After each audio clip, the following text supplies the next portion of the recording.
For the last few weeks, we've talked specifically about how to complete a National Register form, how the process works to a certain extent, but mostly, all the minutia of the form itself. And today, what I want to talk about instead is the why.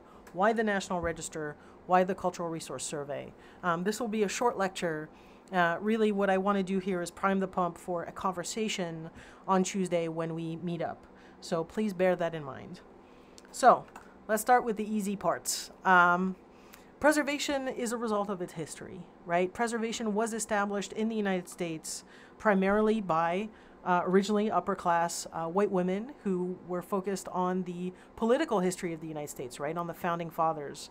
And since that setup, preservation has, to a large extent, really been associated fairly and unfairly with elitism, and has also been quite reactive, right? So the Historic Preservation Act of 1966 was a reaction to the destruction of specific architecture. And so as a result, the way that we do this job is really informed by this history, and it's tough to escape from it in many ways.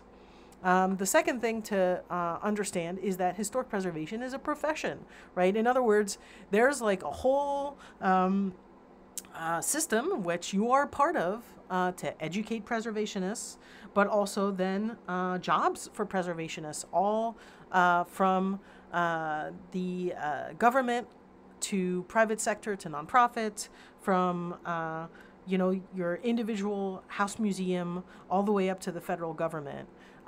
These are all professions, and so as a result, they're a part of a larger system, right? And that's important as well. So if you look at jobs that are listed, so here's the jobs from PreserveNet, here's a bunch from HistPres. All of these jobs, to a certain extent, are going to deal directly with the National Register. Some of them more so than others. Obviously, if you're working for the National Trust, you're going to work a lot with the National Register. If you're working for an individual historic house or house museum, you're going to deal with it less, but you're still going to deal with it. This stuff is really, really important. Now, again, it kind of doesn't matter at what scale you're working at, whether it be house museum all the way to the federal government, whether you work for the government, private sector, or nonprofit. I know that a small minority of you are going to become planners, so you might think, okay, well, CRS reports and NR nominations, they're not as relevant if you're not going into planning. And that is just straight up untrue. Every single job in preservation relates to these documents. So for instance, if you're into archaeology, probably the jobs you're going to do are going to be working for CRM firms. Where do CRM firms get their money? Well, they primarily get their money because of Section 106 and Section 4F compliance.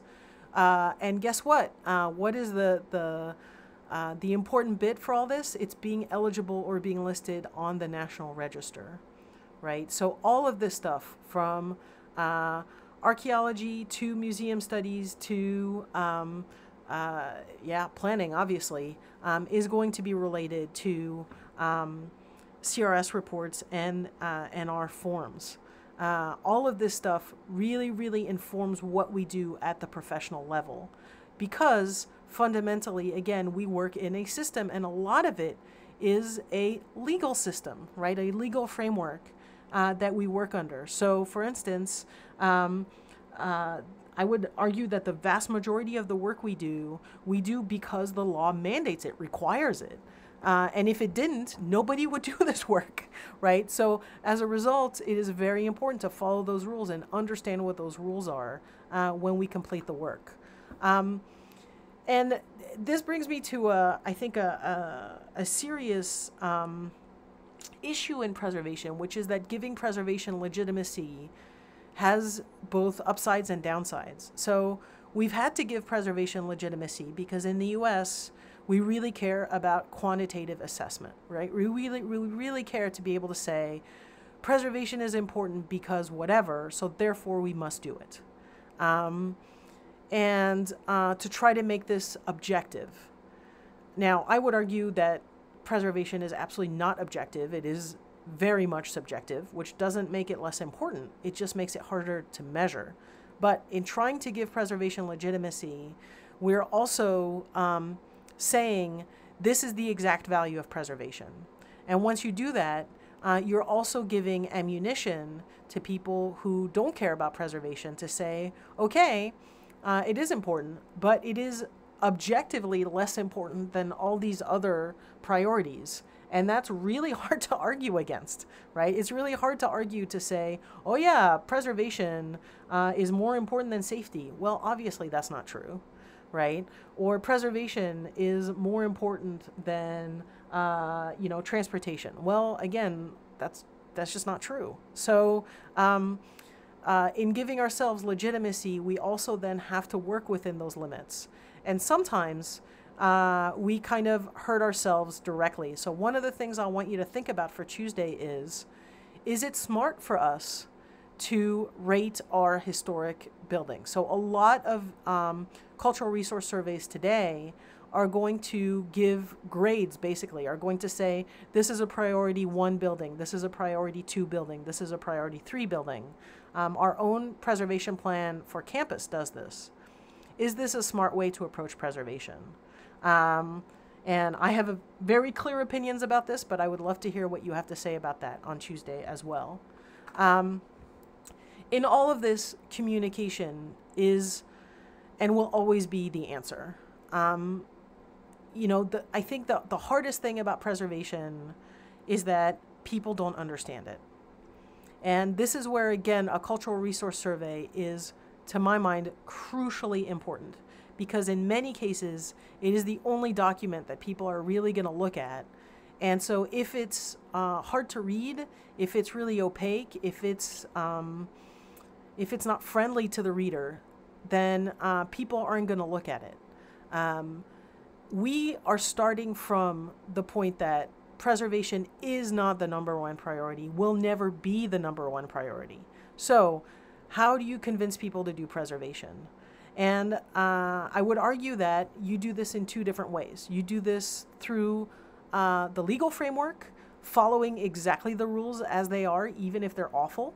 And that's the NR part of things, right? To make sure that, those are all the Section 106 jobs. Those are all the Section 4F jobs. Those are all the jobs associated with departments of transportation and housing and all of this other stuff.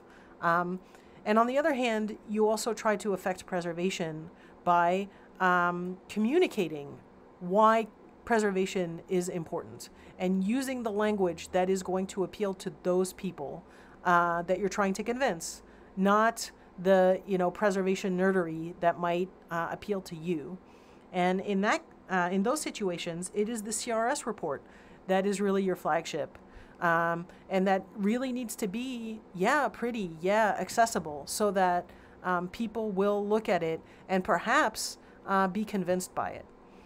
Now, what I want you to do for Tuesday is to think about these issues, think about the things that I've just mentioned.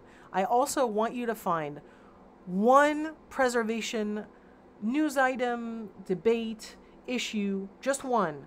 And if you're into archaeology, it can be archaeology. If you're into museums, it can be about museums. If you're into planning, please, by all means, make it about planning. And I want you to figure out how the CRS and or the National Register is related to this particular case. And on Tuesday, we're going to talk about a bunch of different cases, hopefully from around the country. All right? So for Tuesday, that's what I want you to do. Find one thing. All right? It can be something from your hometown. It can be something that just interests you. I don't care if it's new or old, but it has to be in the U.S. All right? And we will talk about that on Tuesday. I promised you this would be short, and short it is. I'm done for today. See y'all on Tuesday. Bye.